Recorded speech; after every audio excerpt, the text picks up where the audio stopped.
мы на какие-то резкие перемены от того, что мы провели Конгресс,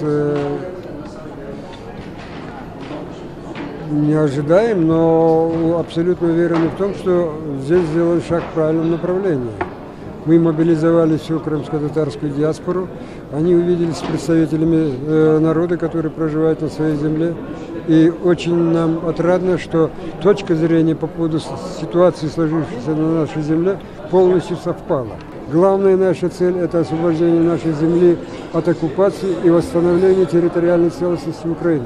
Вы знаете, когда люди чувствуют, знают свою неправоту, они заведомо хотят предпринять какие-то меры, чтобы вот то мероприятие, тот конгресс не состоялся. Они заведомо начали говорить о том, что вот там будут приняты неправильные решения. Конечно, не исключается, что кого-то могут не пустить, кого-то могут репрессировать, но это борьба. Климкин, министр иностранных дел, сказал о том, что украинское государство, не имея в виду нынешнюю власть и предыдущие власти, не совсем правильно, мягко выражаясь, действовали в отношении крымско-татарского народа, это вызвало бурю аплодисментов.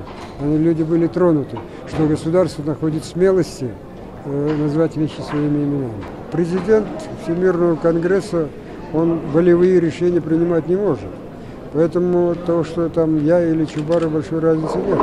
Я думаю, Чубаров более подходящая фигура по нескольким причинам. Вы знаете, что оккупационные власти делают все для того, чтобы уничтожить Меджлис, ослабить его. Она действительно кое-чего они добились.